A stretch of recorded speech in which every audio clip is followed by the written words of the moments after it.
Hey guys! So you see that map behind me over there? You probably can't see it from where you are, but there's a bunch of little blue dots on that map of all the places that I've been to, and I want to keep adding dots to that map. I recently was on a cruise to the Bahamas and Miami, and then on the way back to California, I stopped in Minnesota to visit my grandparents and also shop for some real estate while I was out there. But the cool part of the story, though, is that my business was still running while I was doing all of that, and I still am earning my six-figure income without having to be tied down to an office or a job because I can work remotely from anywhere. And I barely work very much at all. And I'm not saying that to brag because it hasn't always been that easy. When I was in college, I worked for a house cleaning company called Mary Maids, and I did really good with that position. I was in sales, doing in-home estimates for people. And after college, now that I have a business degree, I thought, let me put those two things together and start a cleaning company. And I was feeling like really confident. I was just going to kick this thing's ass. I was going to make a ton of money, and I was going to treat cleaners really well with a lot of dignity and respect, something that they might not get to experience in this industry very often. And for the most part, I accomplished my goals. I created a work environment for cleaners with lots of dignity and respect.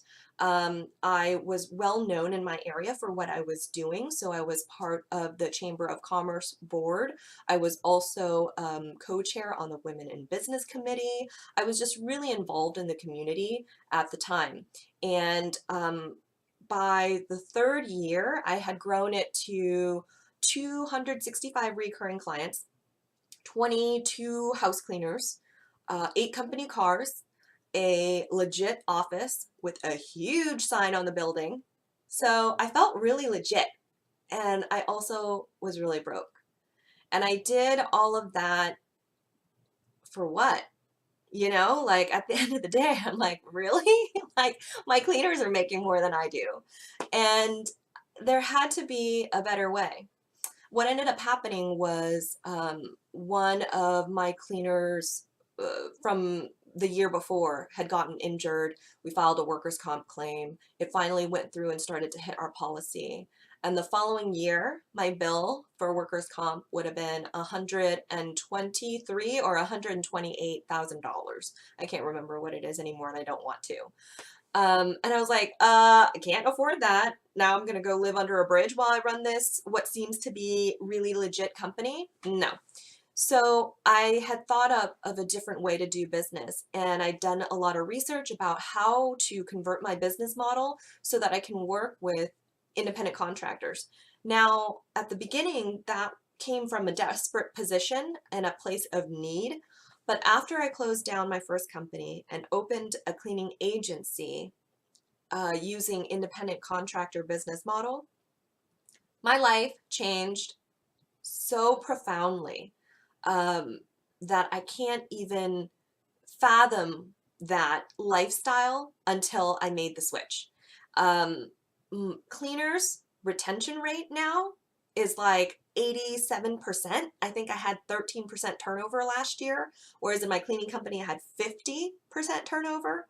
Customer retention is super high. I have a bunch of free time.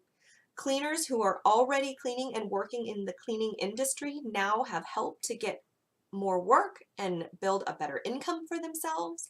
Clients who were struggling to find cleaners to stick around now have cleaners who come back every visit, just the same people who recognize their pets and their animals. Like everything is gold, and I barely do any work. So, I mean, the dream is real, and I just want to show you how to do it. Okay, so let me tell you just a little bit about me and my background. I mean, obviously, I've been in the cleaning industry for a long time. I've worked for one of the largest cleaning companies in the world. I started my own cleaning business. Now I have my own cleaning agency. But who am I? I'm a life learner, and I'm also a hustler.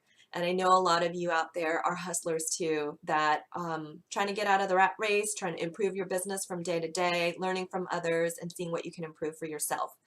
That's what I do. I read all day. I read real estate books, finance books, definitely a lot of business books, and how to maximize your time and be efficient.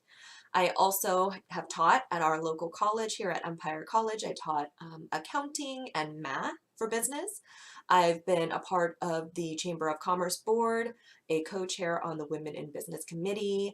I've been on the board of the local junior league, which is a nonprofit group that we have. I was also a board member of the CCDRA, which is the California Coalition of Domestic Referral Agencies. And thankfully, we have one of those in California, and that's how I happen to know a lot about the rules and regulations and what it takes to run a proper referral agency. If you have one of those in your states, call yourself lucky. But if you're in California, definitely check them out, ccdra.org. But, I've been around the block when it comes to this a time or two.